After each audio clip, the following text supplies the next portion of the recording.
Hello and welcome नए video में।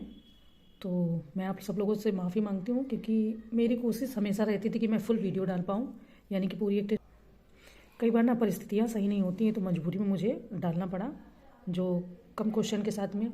अच्छा, इधर मैंने ये भी सोचा कि ना एनर्जी कम हो जाती है तो इतने ही क्वेश्चन ठीक है, पर नेक्स्ट टाइम से मैं पूरी एक टेस्ट सीरीज़ को एक वीडियो में रखूँगी। चलिए, ये वही टेस्ट सीरीज़ है जिसके वीडियो कल मैंने डाला था, जिसके क्वेश्चन आपने सॉल्व किए हैं। आप जितने भी बचे हुए क्वेश्चन है पूरे फिनिश कर लेते, फिर हम करंट अफेयर की भी बात करेंगे, ठीक है। तो यहाँ ये कह रहे हैं कि विश्व मौसम विज्ञान संगठन का मुख्यालय कहाँ है। ऑप्शन है पेरिस, बी हेग, सी वियना या डी जिनेवा। देखिए, जो विश्व मौसम संगठन का मुख्यालय है वो जिनेवा के स्विट्जरलैंड में स्थित है। और विश्व मौसम विज्ञान संगठन यानी कि WMO वर्ल्ड मेट्रोलॉजिकल ऑर्गेनाइजेशन की स्थापना आपकी 23 मार्च 1950 को हुई थी। जिनेवा में UNCTAD, WHO, WF, ILO, WTO, WIEPO और रेड क्रॉस की अंतर्राष्ट्रीय समिति आदि राष्ट्रीय संगठनों का मुख्यालय है। यहाँ पर जब इस आप PDF को पढ़ेंगे तो कितनी सारी इम्पोर्टेंट जगहों के जो मुख्यालय हैं, ये जो समितियों के मेन मुख्यालय होते हैं जिन्हें हेडक्वार्टर कहते हैं, सबका इसमें। नेक्स्ट क्वेश्चन है कि स्मृति स्थल निम्नलिखित में से किस व्यक्तित्व का विश्राम स्थल है। Option A Jawaharlal Nehru, B Lal Bahadur Shastri, C Jagjivan Ram या डी अटल बिहारी वाजपेयी। तो ये जो सारे व्यक्तित्व हैं इनमें से किसकी स्मृति स्थल में कह रहे कि विश्राम स्थल है, ठीक है। चलिए आंसर देखते हैं। देखिए, कह रहे हैं कि स्मृति स्थल आपके भारत के प्रधानमंत्री अटल बिहारी वाजपेयी का स्मारक स्थल है। और अटल बिहारी वाजपेयी भारत के 3 बार के प्रधानमंत्री थे। वे हिंदी कवि, पत्रकार व एक प्रखर वक्ता थे। वे भारतीय जनसंघ के संस्थापकों में से एक थे, ठीक है। और 1968 यानी 1968 से 1973 तक उनके मतलब उसके वो अध्यक्ष भी रहे हैं। उन्होंने लंबे समय तक राष्ट्र धर्म, पात्रजन्य यानी पत्र और वीर अर्जुन आदि राष्ट्रीय भावना से ओतप्रोत अनेक पत्र पत्रिकाओं का संपादन भी किया। मतलब उन्होंने कई सारे कार्य किए, उसी के बारे में इन्होंने डिटेल से बताया है। आंसर हमारा यहाँ पर क्या हो जाएगा, डी, ठीक है। चलिए नेक्स्ट क्वेश्चन देखते हैं। नेक्स्ट है कि अयोध्या विवाद का स्थायी समाधान खोजने के लिए निम्नलिखित में से किसकी अध्यक्षता में मध्यस्थता समिति का गठन किया गया था। Option A Guru Shri Shri Ravishankar, B न्यायाधीश FM इब्राहिम कलीफुल्ला, सी वरिष्ठ अधिवक्ता श्री राम पंचू या डी न्यायमूर्ति जी रोहिणी। आपको अयोध्या विवाद तो मालूम है, सभी लोगों को मालूम है। तो यहाँ कह रहे कि सुप्रीम कोर्ट के चीफ जस्टिस रंजन गोगोई की अध्यक्षता में 5 जजों वाली पीठ ने 3 सदस्यों को मध्यस्थता समिति का सदस्य बनाया था। और 8 मार्च 2019 को सुप्रीम कोर्ट ने सेवानिवृत्त न्यायाधीश FM इब्राहिम कलीफुल्ला की अध्यक्षता में इस समिति का गठन किया था। तो ऑप्शन बी हो जाएगा आपका, न्यायाधीश FM इब्राहिम कलीफुल्ला, ठीक है। चलिए नेक्स्ट क्वेश्चन देखते हैं। देखिए, नेक्स्ट क्वेश्चन है कि मंडल आयोग के बारे में निम्नलिखित में से कौन सा वक्तव्य सही नहीं है। अब यहाँ पर सही नहीं है, इस बात को ध्यान रखना है। ऑप्शन ए VP सिंह के नेतृत्व में राष्ट्रीय मोर्चे की सरकार ने 1990 में मंडल आयोग की सिफारिशें लागू की। बी यह OBC को आरक्षण देने से जुड़ा था। सी मंडल आयोग का गठन इंदिरा गांधी के नेतृत्व वाली कांग्रेस सरकार ने किया था। डी आयोग ने सिफारिश की कि OBC के सदस्यों को केंद्र सरकार और सार्वजनिक क्षेत्र के उपक्रमों के तहत नौकरियों के लिए 27% आरक्षण दिया जाए, ठीक है। क्वेश्चन हमारा क्या कह रहा है कि कौन सा सही नहीं है। चारों ऑप्शन आपने अच्छे से पढ़ लिए। तो देखिए, मोरारजी देसाई ने 1979 में जातिगत भेदभाव को दूर करने के लिए सामाजिक या शैक्षणिक रूप से पिछड़े वर्गों की पहचान करने के लिए मंडल आयोग की स्थापना की। तो ये कह रहे हैं कि इस आयोग की सिफारिश OBC मंडल आयोग का गठन इंदिरा गांधी के नेतृत्व वाली। तो यहाँ पर एक ही ऑप्शन गलत हो सकता है, दो तो हो नहीं सकते। हमें हमारा ऑप्शन मिल गया यानी जवाब मिल गया, यानी कि सी ऑप्शन इसका सही नहीं है, क्योंकि मोरारजी देसाई यहाँ पर इंदिरा गांधी की सरकार ने इसका गठन नहीं किया था। नेक्स्ट क्वेश्चन देखते हैं। नेक्स्ट क्वेश्चन है कि तेलंगाना को नए राज्य के रूप में गठित करने के लिए कौन सी समिति नियुक्त की गई थी। ऑप्शन ए चिदम्बरम समिति, बी श्रीकृष्ण समिति, सी दुग्गल समिति या डी उपर्युक्त में से कोई भी नहीं। तो देखिए, एक भौगोलिक और राजनीतिक इकाई के रूप में तेलंगाना का जो गठन हुआ था या कह सकते हैं जन्म हुआ था वो 2 जून 2014 को हुआ था। भारत संघ के 29वें राज्य के रूप में हुआ था और प्रस्तावित तेलंगाना BN श्रीकृष्ण की अध्यक्षता में समिति का गठन किया गया था। तो BN श्रीकृष्ण समिति है, BN नहीं है, तो श्रीकृष्ण समिति की अध्यक्षता में गठन हुआ था और इस समिति का गठन भारत सरकार द्वारा 3 फरवरी 2010 को किया गया था और इसने 3 दिसंबर 2010 को अपनी रिपोर्ट गृह मंत्रालय को सौंपी थी। तो 2 जून को तेलंगाना 2 जून 2014 को बना और श्रीकृष्ण समिति यहाँ पर मुख्य हो जाएगी। नेक्स्ट क्वेश्चन देखते हैं। नेक्स्ट है कि भारत में सार्वजनिक निजी भागीदारी मॉडल का मूल्यांकन और अध्ययन करने के लिए निम्नलिखित में से किस समिति का गठन किया गया था? ऑप्शन है केलकर समिति, B देसाई समिति, C तेंदुलकर समिति या D लकड़वाला समिति। देखिए, केलकर समिति इसकी स्थापना भारत में PPP यानी सार्वजनिक निजी मॉडल या कह सकते हैं पब्लिक प्राइवेट पार्टनरशिप है ना, मॉडल का मूल्यांकन और अध्ययन करने के लिए की गई थी। किसकी? केलकर समिति की स्थापना। और लकड़वाला समिति भारत में गरीबी रेखा का आकलन करने के लिए की गई थी 1993 में। यहाँ पर DT लकड़वाला की अध्यक्षता में एक विशेषज्ञ समूह था जिसने गरीबी रेखा को इस तरह से निर्धारित किया कि जो कोई भी शहरी और ग्रामीण क्षेत्रों में क्रमशः 2100 और 2400 कैलोरी खर्च करने में सक्षम था वह गरीबी रेखा से तो बाहर था। तो यहाँ पर सारी समिति के बारे में दी गया है जो भी मूल्यांकन है या जो भी बातें हैं, बट हमारा आंसर क्या होगा? तो केलकर समिति हो जाएगा, यानी ऑप्शन ए हो जाएगा। ठीक है, कि PPP मॉडल का जो अध्ययन किया गया था उसके लिए कौन सी समिति का गठन किया गया? तो केलकर समिति। नेक्स्ट क्वेश्चन देखते हैं। नेक्स्ट यहाँ पर है कि केंद्रीय आलू अनुसंधान संस्थान CPRI निम्नलिखित में से कहाँ पर स्थित है? ऑप्शन है शिमला, B लखनऊ, C कानपुर या D सहारनपुर। देखिए, जो हमारा केंद्रीय आलू अनुसंधान संस्थान है वो शिमला हिमाचल प्रदेश में स्थित है और हाल ही में इस संस्थान ने आलू की 3 प्रजातियां विकसित की हैं जो कि कुफरी सूर्या, कुफरी अरुण एवं कुफरी चिप्सोना 3 प्रमुख है, यानी कुफरी सूर्या, कुफरी अरुण एवं कुफरी चिप्सोना 3 प्रमुख जो क्या नाम है इसकी प्रजाति है उनको विकसित किया। तो ऑप्शन ये हो जाएगा आपका शिमला हिमाचल प्रदेश। नेक्स्ट क्वेश्चन देखते हैं। नेक्स्ट कह रहे कि भारतीय संविधान के निम्नलिखित में से किस अनुच्छेद के तहत सर्वोच्च न्यायालय ने सूचना के अधिकार को नागरिकों के मौलिक अधिकार के रूप में मान्यता दी? ऑप्शन है अनुच्छेद 14, B सेकेंड अनुच्छेद 19 या थर्ड आपका अनुच्छेद 21। यहाँ कह रहे हैं कि नीचे दिए गए कोड का उपयोग करके सही उत्तर चुनें। ऑप्शन है केवल फर्स्ट और सेकेंड, B केवल सेकेंड और थर्ड, C केवल थर्ड या D फर्स्ट सेकेंड और थर्ड। ठीक है, तो देखिए हम बात करते हैं सूचना के अधिकार पर। देश का कानून 2005 में अधिनियमित किया गया यानी बनाया गया। जो भी हम सूचना प्राप्त करने के लिए सूचना अधिकार कानून का प्रयोग करते हैं वो 2005 में बनाया गया। हमारे समानता के अधिकार, भाषण और अभिव्यक्ति की स्वतंत्रता के अधिकार और हमारे जीवन और स्वतंत्रता के अधिकार की गारंटी देने के लिए आपका अनुच्छेद 14, 19 और 21 को एक साथ पढ़ा गया है। यह नागरिकों द्वारा RTI आंदोलनों के साथ वे निर्णय थे जिनकी परिणति यानी जिनका मतलब ये कह सकते हैं रिजल्ट 2005 के RTI अधिनियम में हुई। यह संसद का एक अधिनियम था जिसने एक व्यवहारिक शासन की रूपरेखा तैयार करी। यहाँ पर हो जाएगा आपका, यहाँ पर D ऑप्शन हमारा सही हो जाएगा, यानी फर्स्ट सेकेंड थर्ड। अब फर्स्ट सेकेंड थर्ड का मतलब क्या है? अनुच्छेद 14, अनुच्छेद 19 और अनुच्छेद 21। याद रखना, इंपॉर्टेंट है और बहुत ही अच्छा क्वेश्चन है। नेक्स्ट क्वेश्चन देखते हैं।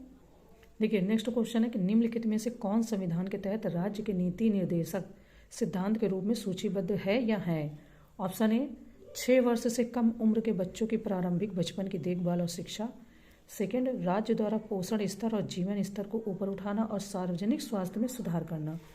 थर्ड, राज्य पूरे भारत में नागरिकों के लिए एक समान नागरिक संहिता सुनिश्चित करेगा। नीचे दिए गए कोड का उपयोग करके सही उत्तर का चयन करना है। ठीक है, यहाँ पर कह रहे हैं ऑप्शन ए में केवल फर्स्ट और सेकेंड, B केवल सेकेंड और थर्ड, B केवल सेकेंड और थर्ड, C केवल फर्स्ट और थर्ड या D उपर्युक्त सभी। देखते हैं क्या है इसमें सही होना चाहिए। देखिए, यहाँ पर कह रहे हैं कि संविधान के राज्य के नीति निर्देशक सिद्धांतों को निर्धारित करता है जो हालांकि न्याय संगत नहीं है। आपको पता है कि ये कोर्ट द्वारा लागू नहीं करवाए जा सकते हैं, है ना, लेकिन देश के शासन में मौलिक है और कानून बनाने में इन सिद्धांतों को लागू करना राज्य का कर्तव्य है। ठीक है, इन्होंने पूछा था कि इसमें से कौन कौन से नीति निर्देशक सिद्धांत के रूप में सूचीबद्ध है। तो यहाँ पर जो आपका ऑप्शन हो जाएगा वो हमारा ऑप्शन यहाँ पर D होगा, क्योंकि उपर्युक्त सभी लागू हैं। उपर्युक्त सभी का मतलब जो हमने यहाँ पर 3 देखे हैं। ऑप्शन ए आपका 6 वर्ष से कम उम्र के बच्चों के प्रारंभिक बचपन की देखभाल और शिक्षा। सेकेंड आपका राज्य द्वारा पोषण स्तर और जीवन स्तर को ऊपर उठाना और सार्वजनिक स्वास्थ्य में सुधार करना। अब जीवन स्तर और राज्य स्तर, ये कह रहे हैं जीवन स्तर को ऊपर उठाना। देखिए जो आपका पीडीएस सिस्टम चल रहा है इस समय, जो गेहूं अनाज दिए जा रहे हैं वो इन्हीं राज्य के नीति निर्देशक सिद्धांतों के अंतर्गत दिया जाता है, क्योंकि राज्य का यह कर्तव्य होता है कि वो नागरिकों की देखभाल, उनके जीवन स्तर को ऊपर उठाने के लिए, ठीक है। जो आपको बहुत सारी योजनाएं दी जाती है जब आप किसी भी राज्य में चुनाव होते हैं, तो आपको जैसे भी मध्य प्रदेश में लाडली बहना योजना की गई, तो अगर उसको पूछा भी जाए कि ये फ्रीवीज, आपने नाम सुना होगा, फ्रीवीज क्यों दी जा रही हैं, तो उनके पास एक कारण है, वो बताएंगे कि हम राज्य के जो हमारे मतलब राज्य की जो जनता है, जो लोग हैं, उनके जीवन स्तर को ऊपर उठाने के लिए और उसमें खास करके महिलाओं के जीवन स्तर को ऊपर उठाने के लिए ऐसा कार्य कर रहे हैं। तो वो उनको दिक्कत नहीं करेगा, प्रॉब्लम नहीं करेगा, इसलिए राज्य समय समय पर ये चीज़ें करते रहते हैं। हालांकि सारी चीज़ें सही तो नहीं होती हैं, पर उनके पास एक कारण है कहने का, तो इसलिए राज्य नीति निर्देशक सिद्धांतों के अंतर्गत काफ़ी सारे काम करते हैं। आप देखो मिड डे मील योजना चल रही, क्यों चलाता है राज्य, जबकि राज्य का अच्छा खासा अमाउंट में पैसा खर्च होता है, वो चलाते हैं क्योंकि उनका कर्तव्य है। हाँ, मगर कोई ये कहे कि मेरे घर में ज़्यादा सदस्य हैं, मेरा 5 किलो अनाज से काम नहीं चलेगा, मेरे घर में 40 सदस्य, मुझे एक साथ में ज़्यादा दे दो, और अगर राज्य नहीं देता तो आप ये नहीं कह सकते कि नहीं नहीं हम तो जाएंगे कोर्ट में और हम बोलेंगे कि हमारे घर में ज़्यादा दिक्कत है, हमें ज़्यादा मात्रा में चाहिए। क्यों? क्योंकि ये इनफोर्सिएबल नहीं है। मतलब आप एक तरीके से ये नहीं कह सकते कि हम इसके लिए कोई कानूनी प्रक्रिया का लड़ेंगे, या ये नहीं कह सकते कि अरे अरे हमें ज़रूरत है पर राज्य हमारी बातों को मान नहीं रहा, क्योंकि राज्य इसके लिए बॉन्ड नहीं है, बाध्य नहीं है, वो नीति निर्देशक सिद्धांतों के अंतर्गत कार्य करेगा, पर आप इसके लिए न्यायालय नहीं जा सकते। और जब हमारे जो फंडामेंटल राइट्स होते हैं उनका जब हनन होता है तो उसके लिए आप न्यायालय जा सकते हैं। तो ये जो कार्य है ये राज्य इसलिए करता है क्योंकि वो इन सिद्धांतों को ध्यान में रख के करता है। पर इन सिद्धांतों में ऐसा भी नहीं कि आप इनके ऊपर भी कोई चीज़ मांगे तो राज्य ऐसा करेगा ही। आई होप कि क्लियर हुई चीज़ें। नीति निर्देशक सिद्धांत जो हैं या जो तत्व हैं वो राज्य की इच्छा पर निर्भर करते हैं, और जो फंडामेंटल राइट्स हैं वो हमें ऐसे मिले हैं कि अगर उस पर कोई अतिक्रमण करता है, राज्य हो या निजी व्यक्ति हो, तो हम उसके लिए न्यायालय जा सकते हैं, इनके लिए न्यायालय नहीं जा सकते। ठीक है, चलिए नेक्स्ट क्वेश्चन देखते हैं। नेक्स्ट कह रहे कि संविधान के अनुसार शांतिपूर्ण और बिना हथियारों के इकट्ठा होने के अधिकार पर उचित प्रतिबंध के लिए निम्नलिखित में से कौन सा से आधार है? ऑप्शन है सार्वजनिक व्यवस्था, सेकंड भारत की संप्रभुता और अखंडता। यहाँ कह रहे हैं कि नीचे दिए गए कोड का उपयोग करके सही उत्तर का चयन करना है। ठीक है, देखिए ऑप्शन ए केवल फर्स्ट, बी केवल सेकंड, सी फर्स्ट और सेकंड दोनों, डी ना तो फर्स्ट और ना ही सेकंड। तो अब ये कह रहे हैं कि क्या ये सही है। आपने आर्टिकल 19 आपने पढ़ा होगा, ठीक है, पॉलिटी में। तो उसका सब आर्टिकल फर्स्ट बी कहता है कि शांतिपूर्ण और बिना हथियारों के इकट्ठा होने का मौलिक अधिकार प्रदान करता है। इसके अलावा संविधान का अनुच्छेद 19 का सब आर्टिकल 3 राज्य को भारत की संप्रभुता और अखंडता या सार्वजनिक व्यवस्था के हित में शांतिपूर्ण बिना हथियारों के इकट्ठा होने के अधिकार के प्रयोग पर उचित प्रतिबंध लगाता है। क्यों? अब जैसे कोरोना महामारी आई थी, नमाज का मुद्दा उठा था, है ना, तो राज्य ने ऐलान किया कि सभी लोग नमाज पढ़ेंगे लेकिन अपने घरों के अंदर पढ़ेंगे। ठीक है, क्यों? क्योंकि जब कोरोना फैला था, आप रोड पे नमाज एक साथ पढ़ेंगे तो उससे क्या हो रहा था, सोशल डिस्टेंसिंग का पालन नहीं हो रहा था और कोरोना बहुत मात्रा में बढ़ रहा था। तो राज्य उस पर प्रतिबंध लगा सकता है। क्यों? क्योंकि ये सार्वजनिक व्यवस्था का मुद्दा था, है ना। इसके बाद में तो इसलिए जब सार्वजनिक व्यवस्था का मुद्दा होगा तो राज्य उस पर मतलब कहते नहीं युक्तियुक्त प्रतिबंध लगा सकता है। दूसरी बात क्या है, अब आप जैसे आपको धरना प्रदर्शन होता है ना, शक्ति प्रदर्शन होता है, तो उसमें हम लोग क्या करते हैं कि एक जगह इकट्ठे होते हैं, विरोध प्रदर्शन करते हैं किसी चीज़ के लिए। उसके लिए हमारे पास छूट है, मतलब हमें अधिकार है कि हम विरोध प्रदर्शन कर सकते हैं। पर इसका मतलब ये नहीं कि विरोध प्रदर्शन करने के लिए आप जब सार्वजनिक स्थानों पर बैठे हैं तो वहाँ पर किसी हथियार को लेकर बैठेंगे। क्यों? क्योंकि उससे किसी को भी नुकसान हो सकता है। तो वही इन्होंने यहाँ पर कहा है कि 19(3) के अंतर्गत राज्य को भारत की संप्रभुता और अखंडता या सार्वजनिक व्यवस्था के हित में शांतिपूर्ण बिना हथियारों के इकट्ठा होने के अधिकार के प्रयोग पर उचित प्रतिबंध लगाने वाले किसी भी कानून का प्रावधान करने की शक्ति प्रदान करता है।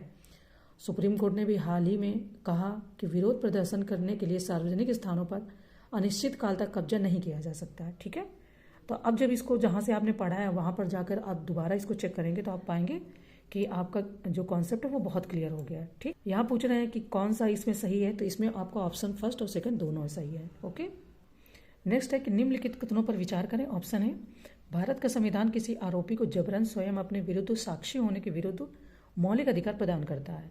सेकंड कह रहे हैं कि भारत ने अत्याचार के खिलाफ संयुक्त राष्ट्र कन्वेंशन की पुष्टि के बाद अपने आपराधिक कानूनों में अत्याचार के खिलाफ प्रासंगिक प्रावधानों को शामिल किया है। यहाँ कह रहे हैं कि ऊपर दिए गए कथनों में से कौन सा से सही है। ऑप्शन है केवल फर्स्ट, बी केवल सेकंड, सी फर्स्ट और सेकंड दोनों, डी ना तो फर्स्ट ना ही सेकंड। देखते हैं। देखिए, ये कह रहे हैं कि संविधान के अनुच्छेद आपका 20 सब आर्टिकल 3 कह रहा है, ठीक है, कि तहत आरोपी द्वारा जबरन आत्मदोषारोपण के खिलाफ मौलिक अधिकार प्रदान करता है, जिसमें कहा गया है कि किसी भी अपराध के आरोपी व्यक्ति को अपने खिलाफ गवाह बनने के लिए मजबूर नहीं किया जा सकता। और भारत ने 1997 में यानी 1997 में अत्याचार और अन्य क्रूर, अमानवीय और अपमानजनक व्यवहार या सजा के खिलाफ संयुक्त राष्ट्र कन्वेंशन पर हस्ताक्षर किए, लेकिन अब तक इसकी पुष्टि नहीं हुई है। इन्होंने कहा है, ठीक है, कि प्रावधानों को शामिल किया गया, लेकिन इसकी पुष्टि नहीं हुई है। तो ऑप्शन हमारा यहाँ पर क्या सही होना चाहिए? केवल हमारा फर्स्ट, यानी कि केवल ए। ठीक है, चलिए आगे बढ़ते हैं। नेक्स्ट है कि भाषण और अभिव्यक्ति की स्वतंत्रता पर उचित प्रतिबंधों के लिए आधार के रूप में निम्नलिखित में से कौन संविधान के तहत प्रदान किया गया है या है? ऑप्शन है सार्वजनिक व्यवस्था, सेकंड विदेशी राज्यों के साथ मैत्रीपूर्ण संबंध, थर्ड किसी अनुसूचित जनजाति के हितों की सुरक्षा। यहाँ कह रहे कि नीचे दिए गए कोड का उपयोग करके सही उत्तर को चुनें। ऑप्शन है केवल फर्स्ट और सेकंड, बी केवल सेकंड और थर्ड, सी केवल फर्स्ट और थर्ड, या डी उपर्युक्त सभी। देख लेते हैं। देखिए, ये कह रहे हैं कि अनुच्छेद 19 का सब आर्टिकल 2 भारत की संप्रभुता और अखंडता, राज्य की सुरक्षा, विदेशी राज्यों के साथ मैत्रीपूर्ण संबंधों के हित में भाषण और अभिव्यक्ति की स्वतंत्रता के अधिकार के प्रयोग और सार्वजनिक व्यवस्था, शालीनता या नैतिकता या अदालत के अवमानना संबंध में उचित प्रतिबंध लगाने के लिए राज्य की कानून बनाने की शक्ति प्रदान करता है। क्यों? क्योंकि बहुत सारे लोग ना जो बोलने की स्वतंत्रता है तो कुछ भी बोल देते हैं, है ना, सार्वजनिक व्यवस्था में भी कुछ भी करने को सोचते रहते हैं। तो वही वो बता रहे हैं कि संविधान किसी भी अनुसूचित जनजाति के हितों की सुरक्षा हेतु भारत के पूरे क्षेत्र में स्वतंत्र रूप से घूमने और भारत के किसी भी हिस्से में निवास करने और बसने की स्वतंत्रता पर उचित प्रतिबंध लगाता है। क्यों? देखो, इसको ऐसे समझो अपनी भाषा में, हमें घूमने का अधिकार है भारत के किसी भी राज्य में, किसी भी जगह पर, लेकिन जहाँ जनजातियाँ निवास करती हैं, वैसे भी जनजातियाँ आपको पता है सेपरेट रहती हैं, वो आम नागरिकों के तरीके जीवन व्यतीत नहीं करती। अब आप जाके उन्हीं के घर के आगे अपना कॉम्प्लेक्स खोलना चाहें, मॉल खोलना चाहें, तो ये तो उनके क्षेत्र में अतिक्रमण हो गया ना, क्योंकि वो बेचारे वैसे ही आम लोगों के तरीके जीवन नहीं जीते, वो सेपरेट होकर रहते हैं। तो अगर जनजातियों को जो क्षेत्र संरक्षित है उनके लिए, वहाँ पर आप उनके साथ अतिक्रमण नहीं कर सकते। अगर ऐसा करेंगे तो राज्य उसके लिए आपके ऊपर प्रतिबंध लगाएगा। अब कोई कहेगा कि हमें तो घूमने का अधिकार है, पर घूमने नहीं दिया जाता। घूमने का अधिकार है, पर किसी भी अनुसूचित जाति और जनजाति के क्षेत्र में आप अतिक्रमण ना करें। ठीक है, विदेशी राज्यों के साथ मैत्रीपूर्ण संबंध भी हैं, पर अब इसका मतलब ये नहीं कि आप अपने ही देश के खिलाफ कुछ भी संबंधों के साथ करें। तो उसलिए उसमें युक्तियुक्त प्रतिबंध का प्रावधान किया गया और राज्य ऐसा कर भी सकता है। ठीक है, तो यहाँ पर जो आंसर हो जाएगा वो उपयुक्त सभी हो जाएगा। इसको जब बहुत गहराई से समझ लेंगे तो बहुत अच्छे से क्लियर हो जाएगा। ठीक है, चलिए आगे बढ़ते हैं। नेक्स्ट कह रहे हैं कि धार्मिक स्वतंत्रता के अधिकार के संबंध में निम्नलिखित कथनों पर विचार करें। देखिए, पॉलिटी के बहुत अंदर के क्वेश्चन है। पहले भाषण और अभिव्यक्ति की स्वतंत्रता के बारे में बात हुई, अब धार्मिक स्वतंत्रता के अधिकार के संबंध में निम्नलिखित कथनों पर विचार करें, क्वेश्चन बनाया है ना। ये ऑप्शन फर्स्ट कह रहे हैं कि सभी व्यक्ति समान रूप से अंतरात्मा की स्वतंत्रता और धर्म को स्वतंत्र रूप से मानने, अभ्यास करने और प्रचार करने के अधिकार के हकदार है। ठीक है, नेक्स्ट कह रहे हैं कि राज्य सार्वजनिक चरित्र के हिंदू धार्मिक संस्थानों को हिंदुओं के सभी वर्गों और वर्गों के लिए खोलने के लिए कानून बना सकता है। ऊपर दिए गए कथनों में से कौन सा से सही है? ठीक है, ऑप्शन ए केवल फर्स्ट, बी केवल सेकंड, सी फर्स्ट और सेकंड दोनों, डी ना तो फर्स्ट ना ही सेकंड। इसको भी समझते हैं आम भाषा में। ये यहाँ पर कह रहे हैं कि आपका जो अनुच्छेद 25 है, धर्म की स्वतंत्रता के बारे में बात होती है, तो उसका देखिए अनुच्छेद 25 का सब आर्टिकल फर्स्ट प्रदान करता है कि सार्वजनिक व्यवस्था, नैतिकता और स्वास्थ्य और इस भाग के अन्य प्रावधानों के अधीन सभी व्यक्ति समान रूप से अंतरात्मा की स्वतंत्रता और धर्म को स्वतंत्र रूप से मानने, अभ्यास करने और प्रचार करने के अधिकार के हकदार हैं। देखो, ऐसा नहीं है कि जैसे बोल दिया कि सभी लोग, तो आप सोचो कि सभी में कौन, जैसे कोई हिंदू है तो वो अपने देवी देवताओं को मानने के लिए स्वतंत्र है, कोई मुस्लिम है तो वो अपने इस्लाम को मानने के लिए स्वतंत्र है, कोई जैन है वो अपने धर्म के लिए मानने के स्वतंत्र है, कोई बुद्धिस्ट है तो वो बौद्ध धर्म को मानने के लिए स्वतंत्र है। ठीक है, उसमें कोई भी प्रतिबंध नहीं है। अभ्यास करने मतलब मानने, प्रचार प्रसार करने, जैसे कि देखते हो ना समागम होते हैं, कोई बोलता है आज जगराता है, इस तरीके की बातें। दूसरा कह रहे हैं कि उसी का अनुच्छेद 25 का ही सब आर्टिकल 2 है। 2 का क्या कहता है कि इस अनुच्छेद की कोई बात किसी ऐसी विद्यमान विधि के प्रवर्तन पर प्रभाव नहीं डालेगी या राज्य की कोई ऐसी विधि बनाने से निवारित नहीं करेगी जो धार्मिक आचरण से संबंध किसी, है ना, संबंध किसी आर्थिक, वित्तीय, राजनीतिक या अन्य लौकिक क्रियाकलापों का विनियमन या निर्बंधन करती है। ये थोड़ी सी भाषा वैसी है कि कम समझ में आती है, किताबी भाषा है। तो जैसे कि जब आप इसमें अनुच्छेद में जो बात विद्यमान है उससे आपके बिजनेस हो गया, नौकरी हो गई, उस पर कोई प्रभाव नहीं डालेगी। कह रहे हैं ना, क्रियाकलाप या विनियमन ये निर्बंधन करती है। तो यहाँ पर जो आंसर हमारा क्या सही होना चाहिए वो आप सोच रहे होंगे, तो आंसर हमारा सी सही होगा, यानी फर्स्ट और सेकंड दोनों ही सही है। किसी के लिए कोई मनाही नहीं है, लेकिन हाँ, जबरन किसी का धर्म परिवर्तन नहीं करवाया जा सकता, लालच देके भी नहीं करवाया जा सकता, उसकी मनाही है। उस पर राज्य युक्त प्रतिबंध लगाता है, आपको पता है। तो चलिए नेक्स्ट क्वेश्चन देखते हैं। आई थिंक कुछ किताबी भाषा है, उसको जब पीडीएफ में आप अच्छे से एक बार पढ़ोगे तो और चीज़ें क्लियर हो जाएंगी। ठीक, चलिए आगे बढ़ते हैं। नेक्स्ट है कि निम्नलिखित में से किसी भारत की डायमंड सिटी के नाम से जाना जाता है। ऑप्शन है सूरत, बी पन्ना, सी मुंबई या डी इंदौर। आई थिंक सबको पता है इसका आंसर। सूरत अपने हीरे की कटाई और पॉलिशिंग के लिए प्रसिद्ध है और इसे भारत के डायमंड सिटी के रूप में जाना जाता है। विश्व में 90% हीरे की कटाई और पॉलिशिंग सूरत में ही होती है। सूरत आपका तापी नदी के तट पर स्थित एक बंदरगाह शहर है। तो ऑप्शन ए यहाँ पर हो जाएगा सूरत। नेक्स्ट क्वेश्चन देखते हैं। नेक्स्ट है कि निम्नलिखित में से मनुष्यों में तपेदिक किस प्रकार से फैलता है। ऑप्शन है त्वचा से, बी सीधे स्पर्श से, सी मिट्टी के संपर्क में आने से या डी छींक के संक्रमण से। ठीक है, तो तपेदिक मनुष्यों में क्षय रोग यानी कि छींक बूंदों के संक्रमण से फैलता है, जिसमें रोगी द्वारा सांस लेने के दौरान निकलने वाली हवा और छींकने के माध्यम से या संपर्क में आने वाले अन्य लोगों में फैलता है। तो आपका ऑप्शन डी हो जाएगा, सॉरी डी नहीं आपका, हाँ यहाँ पर हमारा ऑप्शन हो जाएगा डी छींक से। हाँ, डी ही सही है, छींक से हो जाएगा। नेक्स्ट क्वेश्चन देखते हैं। नेक्स्ट है कि लाल शैवाल में वानस्पतिक प्रजनन कैसे होता है। ऑप्शन है बीजाणु प्रजनन द्वारा, बी विखंडन द्वारा, सी विभंजन द्वारा, यदि उपर्युक्त में से कोई भी नहीं। तो यहाँ पर जो आंसर होगा कि लाल शैवाल में वानस्पतिक प्रजनन विखंडन द्वारा होता है और शैवाल वानस्पतिक अलैंगिक और लैंगिक रूप से प्रजनन करते हैं। बीजाणु निर्माण अलैंगिक प्रजनन का एक अन्य साधन है। तो बी ऑप्शन हो जाएगा आपका विखंडन द्वारा। नेक्स्ट क्वेश्चन देखते हैं। नेक्स्ट है कि अमृत वृक्ष आंदोलन ऐप निम्नलिखित में से किस राज्य द्वारा लॉन्च किया गया। ऑप्शन है असम, बी मध्य प्रदेश, सी उत्तर प्रदेश या डी सिक्किम। ठीक है, असम के मुख्यमंत्री हिमंत बिस्वा शर्मा ने अमृत वृक्ष आंदोलन web portal mobile application launch किया है और इस कार्यक्रम के माध्यम से पौधे लगाने के इच्छुक लोगों को अमृत वृक्ष आंदोलन ऐप पर पंजीकरण करना होगा। विभिन्न वितरण केंद्रों के माध्यम से इसके लिए पौधे प्राप्त किए जा सकते हैं। तो यहाँ पर जो आपका आंसर होना चाहिए वो होना चाहिए ऑप्शन ए असम। ठीक है, नेक्स्ट क्वेश्चन देखते हैं। तो नेक्स्ट क्वेश्चन है सार्वजनिक जल आपूर्ति में फ्लोराइड का नियंत्रित समायोजन निम्नलिखित में से किसके लिए किया जाता है। ऑप्शन है नेत्र रोग से बचाव के लिए, बी हमारा विटामिन की कमी को रोकने के लिए, सी दांतों की सड़न को रोकने के लिए या डी हड्डी रोग से बचाव के लिए।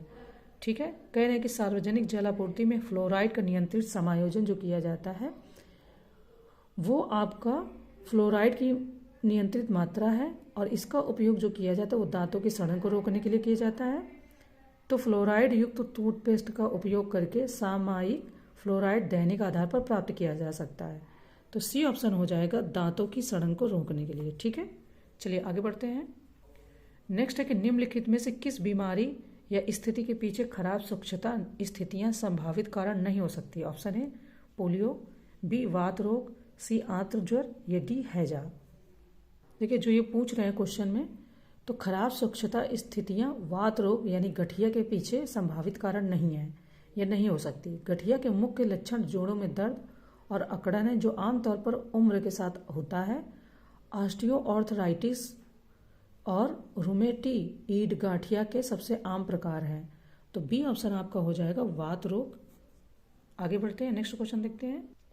नेक्स्ट है कि निम्नलिखित में से कौन सा मोनोसैकेराइड्स का उदाहरण है। Option A fructose, B sucrose, fructose या फ्रुक्टोज भी बोलते हैं, सी स्टार्च, या डी उपर्युक्त सभी। ठीक है, चलिए बात करते हैं। ये कह रहे हैं कि मोनोसैकेराइड में ग्लूकोज, फ्रुक्टोज और ग्लैक्टोज शामिल हैं। मोनोसैकेराइड जिन्हें सरल शर्करा भी कहा जाता है, चीनी का सबसे सरल रूप है और कार्बोहाइड्रेट की सबसे बुनियादी इकाई है। ठीक है, तो ऑप्शन ये ए हो जाएगा आपका फ्रुक्टोज। नेक्स्ट क्वेश्चन देखते हैं। नेक्स्ट है कि स्वच्छ सर्वेक्षण शहरी के बारे में कौन सा वक्तव्य सही नहीं है। अब यहाँ पर इन्होंने पूछा सही नहीं है। ठीक है, ऑप्शन है इसे स्वच्छ भारत अभियान के हिस्से के रूप में लॉन्च किया गया था। बी है पहला सर्वेक्षण 2016 में किया गया था। सी है यह भारत भर के शहरों और कस्बों में स्वच्छता का एक वार्षिक सर्वेक्षण है। डी इसका संचालन स्वास्थ्य एवं परिवार कल्याण मंत्रालय द्वारा किया जाता है। तो अब इसमें कौन सा सही नहीं वो हमें बताना है। देखिए, स्वच्छ भारत अभियान के हिस्से के रूप में जो स्वच्छ सर्वेक्षण शहरी शुरू किया गया था, यह भारत सरकार द्वारा 2016 में ही शुरू किया गया था। लेकिन इसी मिशन के तहत आवास और शहरी मामलों के मंत्रालय ने स्वच्छ सर्वेक्षण 2022 शुरू किया। तो डी ऑप्शन हो जाएगा कि इसका जो संचालन है वो स्वास्थ्य एवं परिवार कल्याण मंत्रालय द्वारा नहीं किया जाता। ठीक है, नेक्स्ट क्वेश्चन देखते हैं। नेक्स्ट है कि निम्नलिखित में से मधुमक्खी की कितनी आंखें होती है। ऑप्शन है 2, बी 5, सी 3, या डी 4। तो मधुमक्खी की कुल 5 आंखें होती हैं। मधुमक्खी की बाईं ओर 3 बड़ी आंखें और सिर के पास दाईं ओर 2 छोटी आंखें होती हैं। प्राणी जगत में मधुमक्खी आर्थ्रोपोडा संघ का एक कीट है। तो आंसर हमारा बी हो जाएगा 5। ठीक है, चलिए तो क्वेश्चन देखते हैं। कह रहे हैं कि विटामिन बी कॉम्प्लेक्स निम्नलिखित में से कितने विटामिनों से मिलकर बना होता है। ऑप्शन ए 5, बी 8, सी 6, या डी 7। तो देखिए, विटामिन बी कॉम्प्लेक्स जो होता है वो 8 विटामिन होते हैं उसमें, मतलब विटामिन बी कॉम्प्लेक्स में 8 विटामिन होते हैं। विटामिन बी कोशिका चयापचय में बहुत महत्वपूर्ण भूमिका निभाता है। यह एक पानी में घुलनशील विटामिन है। तो आपका आंसर जो हो जाएगा वो हो जाएगा बी, 8 विटामिन इसमें होते हैं। ठीक है, चलिए नेक्स्ट क्वेश्चन देखते हैं। नेक्स्ट है कि रसायनों का राजा है। ऑप्शन है nitric acid, B carbonic acid, C hydrochloric acid, या डी एस सल्फ्यूरिक एसिड। तो यहाँ देख लेते हैं कि रसायनों के राजा को एस सल्फ्यूरिक एसिड H2SO4 के नाम से जाना जाता है। यह एक प्रबल खनिज अम्ल होता है। ठीक है, तो हमारा आंसर यहाँ पर क्या हो जाएगा, डी, यानी कि एस सल्फ्यूरिक एसिड। ओके, चलिए नेक्स्ट क्वेश्चन देखते हैं। नेक्स्ट है कि निम्नलिखित में से कौन लकड़ी के फर्नीचर को दीमकों से बचाता है। Option A zinc chloride, B zinc phosphide, C zinc oxide, या डी जिंक फास्फेट। तो यहाँ बात कर रहे हैं कि लकड़ी के फर्नीचर को, मतलब लकड़ी के फर्नीचर में जो एक तरीके से पदार्थ लगाया जाता है वो दीमकों से बचाता है। तो जिंक क्लोराइड जो है वो लकड़ी के फर्नीचर को दीमक से बचाता है और इसका उपयोग कीटाणुनाशक एजेंट, संगणक एजेंट और निर्जलीकरण एजेंट के रूप में किया जाता है। जिंक फॉस्फाइड का उपयोग आपका कृंतकनाशक के रूप में किया जाता है और जिंक ऑक्साइड को दार्शनिक ऊन के नाम से भी जाना जाता है। यह एक उभयधर्मी ऑक्साइड है। तो ऑप्शन हमारे यहाँ पर क्या हो जाएगा, जिंक क्लोराइड। ठीक है, चलिए नेक्स्ट क्वेश्चन देखते हैं। नेक्स्ट क्वेश्चन यहाँ पर कह रहे हैं कि 2011 की जनगणना के अनुसार उत्तर प्रदेश की जनसंख्या के संबंध में कौन सा वक्तव्य सही नहीं है, यानी कि कौन सा इसमें से गलत है। ठीक है, ऑप्शन ए यदि उत्तर प्रदेश को एक देश माना जाए तो यह दुनिया का 6ठा सबसे अधिक आबादी वाला देश बन गया। सेकंड कह रहे कि उत्तर प्रदेश की जनसंख्या ब्राजील की जनसंख्या से अधिक है। ठीक है, सी है कि उत्तर प्रदेश में मुसलमानों की कुल जनसंख्या भारत की कुल जनसंख्या का 14.23% है। और डी यानी कि थर्ड कह रहे हैं कि उत्तर प्रदेश में, डी लास्ट कह रहे हैं कि उत्तर प्रदेश में सिखों की जनसंख्या 1.72% है। तो इसमें बताना है, तो हमें इसमें बताना कि कौन सा यहाँ सही नहीं है। यदि उत्तर प्रदेश को एक देश माना जाए तो ये दुनिया का 5वां सबसे अधिक आबादी वाला देश होगा, ना कि 6ठा। ये यहाँ पर इन्होंने ऑप्शन को कर दिया है गलत। ठीक है, आबादी वाला देश बन गया। उत्तर प्रदेश से अधिक जनसंख्या वाले देश है चीन, भारत, अमेरिका और इंडोनेशिया। यानी कि खुद भारत की जनसंख्या जो है उत्तर प्रदेश से ज़्यादा, फिर अमेरिका की और इंडोनेशिया की। चीन, भारत, अमेरिका और इंडोनेशिया की है। 2011 की जनगणना के अनुसार उत्तर प्रदेश भारत का सर्वाधिक जनसंख्या वाला राज्य है, जिसमें से 15.51 करोड़ जनसंख्या ग्रामीण क्षेत्रों में रहती है और 4.45 करोड़ जनसंख्या शहरी क्षेत्रों में रहती है। ऑप्शन ए आपका जो आंसर होना चाहिए वो यहाँ पर ए सही है। नेक्स्ट क्वेश्चन देखते हैं। नेक्स्ट है कि 2011 की जनगणना के अनुसार उत्तर प्रदेश का सबसे कम जनसंख्या वाला जिला है। Option A Shravasti, B Hapur, C Bahraich या डी महोबा। वैसे इसका आंसर भी बहुत सारे लोग जानते हैं। तो उत्तर प्रदेश में सबसे कम जनसंख्या वाला जिला आपका महोबा है और इसके बाद बढ़ती जनसंख्या वाले राज्य हैं चित्रकूट, हमीरपुर, श्रावस्ती और ललितपुर। तो महोबा यहाँ पर सबसे कम जनसंख्या वाला जिला हो जाएगा। नेक्स्ट क्वेश्चन देखते हैं। नेक्स्ट है कि 2011 की जनगणना के अनुसार उत्तर प्रदेश में सर्वाधिक जनसंख्या वाले जिलों का अवरोही क्रम कौन सा है? आरोही छोटे से बड़े, अवरोही बड़े से छोटे। ऑप्शन है इलाहाबाद, मुरादाबाद, गाजियाबाद, आजम। तो हम बात कर रहे थे कि 2011 की जनगणना के अनुसार उत्तर प्रदेश में सर्वाधिक जनसंख्या वाले जिलों का अवरोही क्रम है। ऑप्शन ए कि इलाहाबाद, मुरादाबाद, गाजियाबाद, आजमगढ़, लखनऊ। बी कानपुर, गाजियाबाद, लखनऊ, आजमगढ़, मुरादाबाद। सी इलाहाबाद, आजमगढ़, लखनऊ, मुरादाबाद, गाजियाबाद या डी ग्रेटर नोएडा, इलाहाबाद, मुरादाबाद, आजमगढ़ या गाजियाबाद। देखिए 2011 की जनगणना के अनुसार जाएंगे तो आपका जो सही आंसर होना चाहिए वो हो जाएगा इलाहाबाद यानी प्रयागराज, मुरादाबाद, गाजियाबाद, आजमगढ़, लखनऊ। हमारा यहाँ पर आंसर जो सही हो जाएगा वो फर्स्ट यानी कि ए ऑप्शन सही हो जाएगा। चलिए नेक्स्ट क्वेश्चन देखते हैं। नेक्स्ट है कि 2011 की जनगणना के अनुसार उत्तर प्रदेश की जनसंख्या में बाल जनसंख्या का प्रतिशत है। ऑप्शन है 12.8% यानी 12.8%, बी 17.23%, सी 14.59% या डी 15.41%। देख लेते हैं। तो 2011 की जनगणना के अनुसार यूपी की जनसंख्या में बाल जनसंख्या का प्रतिशत 15.41% है।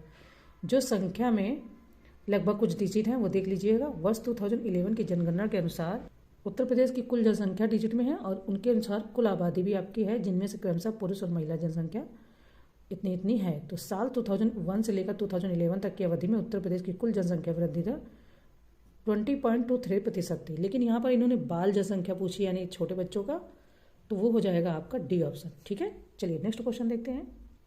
नेक्स्ट है कि 2001 से 2011 के बीच उत्तर प्रदेश के किस जिले में 10 की जनसंख्या में सबसे अधिक वृद्धि हुई? ऑप्शन है गौतम बुद्ध नगर, बी श्रावस्ती, सी सहारनपुर या डी अलीगढ़।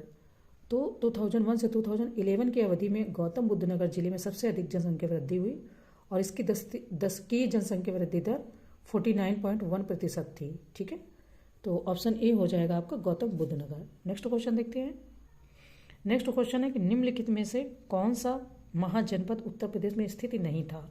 ऑप्शन ए आपका है वज्जी, बी असमक, सी अंग या डी उपर्युक्त सभी। देखिए वज्जी जो है, वज्जी का शाब्दिक अर्थ होता है पशुपालक समुदाय और यह 8 कुछ स्रोतों के अनुसार 9 राज्यों का एक संघ था जो अट्टकुलिक कहलाते थे। यह गंगा नदी के उत्तर में नेपाल की तराई में स्थित था। वज्जियों के इन 8 कुलों में वज्जी, लिच्छवी और विदेह और ज्ञातरिक सर्वाधिक महत्वपूर्ण थे। तो डी आपका ऑप्शन जो हो जाएगा उपर्युक्त सभी स्थित नहीं था, असमक, अंग, वज्जी। तो डी ऑप्शन हो जाएगा आपका यहाँ पर उपर्युक्त सभी। नेक्स्ट क्वेश्चन देखते हैं। नेक्स्ट है कि उत्तर प्रदेश में ताम्र पाषाणिक सभ्यता का साक्ष्य निम्नलिखित में से किस स्थान से प्राप्त हुआ? Option A Shravasti, B Saharanpur, C Deoria या डी बागपत। ये क्वेश्चन बहुत परेशान करते हैं, एंशियंट हिस्ट्री के हैं, तो इनको बहुत ध्यान से पढ़ना है क्योंकि ताम्र पाषाणिक हो गया, नव पाषाण हो गया, बुरा पाषाण हो गया, क्योंकि कई सारे साक्ष्य आपको पता है उत्तर प्रदेश में मिले हुए हैं, तो उससे क्वेश्चन बनते रहते हैं। तो उत्तर प्रदेश में जो आपका ताम्र पाषाणिक सभ्यता का साक्ष्य सहारनपुर और मेरठ से प्राप्त हुए हैं और ताम्र पाषाण युग ने पत्थर के साथ साथ धातु के औजारों के उपयोग के उद्भव को चिन्हित किया है। बी ऑप्शन हो जाएगा आपका सहारनपुर। ठीक है, चलिए नेक्स्ट क्वेश्चन देखते हैं। नेक्स्ट है कि अशोक का स्तंभ शिलालेख प्राप्त स्थल संकिसा स्थित है। ऑप्शन है मेरठ, बी कानपुर, सी फर्रुखाबाद या डी बदायूं। तो यहाँ पर अशोक के स्तंभ के बारे में बात हो रही है। देखिए जो अशोक के स्तंभ है वो उत्तर प्रदेश राज्य के फर्रुखाबाद जिले में कन्नौज से लगभग 40 किलोमीटर की दूरी पर स्थित संकिसा बौद्धों के तीर्थ स्थलों में गिना जाता है और यह स्थान आपका बुद्ध से जुड़ी कई पौराणिक कथाओं से जुड़ा है। तो प्रसिद्ध में से यह एक है कि यहीं पर बुद्ध ब्रह्मा और देवराज इंद्र के साथ स्वर्ग में अपनी माँ को उपदेश देने के बाद सोने की सीढ़ी से स्वर्ग से उतरे थे। ये तो चलो एक मिथ या कहानी हो गई, लेकिन जो आंसर है वो आपका वो हो जाएगा सी यानी कि फर्रुखाबाद, उत्तर प्रदेश के अंदर। तो अब आपको पता है कि अगर संकिसा एक जगह पूछी जाएगी तो वो आपकी फर्रुखाबाद जिले में कन्नौज से लगभग 40 किलोमीटर की दूरी पर स्थित है। ठीक है, तो आंसर हमारा यहाँ पर सी सही है, फर्रुखाबाद। नेक्स्ट क्वेश्चन देखते हैं। नेक्स्ट कह रहे हैं कि सूची फर्स्ट को सूची सेकंड से सुमेलित करना है और नीचे दिए गए सूचियों से कोट से सही उत्तर चयन करना है। सूची वाला क्वेश्चन आया है। सूची फर्स्ट है मंदिर, सूची सेकंड आपका जनपद है। ऑप्शन है जेके मंदिर कानपुर, बी चंद्रोदय मंदिर वृंदावन, सी श्रृंगी ऋषि का मंदिर फर्रुखाबाद, डी भारत माता मंदिर वाराणसी। अब ये कूट दिया गया है, पहले हम इनका मिलान कर लेते हैं, इसके बाद में हम कूट से सही उत्तर का चयन करेंगे। देखिए श्रृंगी ऋषि मंदिर आपका फर्रुखाबाद में सही सुमेलित है। इसके बाद में आपका चंद्रोदय मंदिर वृंदावन विश्व का सबसे ऊंचा मंदिर है। ठीक है, तो ये आपका वृंदावन में सही सुमेलित है। जेके मंदिर कानपुर में सही सुमेलित ही है। तो यहाँ पर जो आंसर हो जाएगा वो आपका ए बनेगा, यानी कि सभी के सभी सही सुमेलित हैं। ऑप्शन ए यहाँ पर सही हो जाएगा। ठीक है, चलिए नेक्स्ट है कि निम्नलिखित में से कौन सा युग में सही सुमेलित नहीं है यहाँ पर।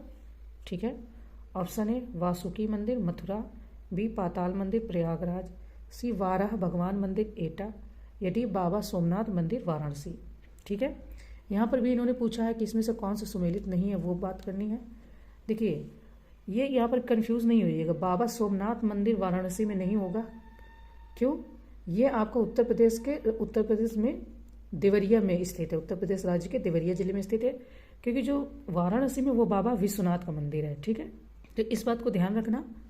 इसके बाद में जेके मंदिर तो अभी एक बात हो ही गई है। हाँ, विश्वनाथ मंदिर आपका वाराणसी में है, ना कि बाबा सोमनाथ का मंदिर। चंद्रोदय मंदिर तो हाँ, पाताल मंदिर आपका प्रयागराज में सही है। इसके बाद में भारत माता मंदिर वाराणसी में है। वासुकी व वेणी माधव मंदिर आपका प्रयागराज में है। वासुकी मंदिर जो है ये भी आपका प्रयागराज में है। तो जो कह रहे हैं कि ये सही सुमेलित नहीं है, तो वो भी आपका पाताल मंदिर तो प्रयागराज में है, लेकिन वासुकी मंदिर आपका भी प्रयागराज में है, ना कि मथुरा में।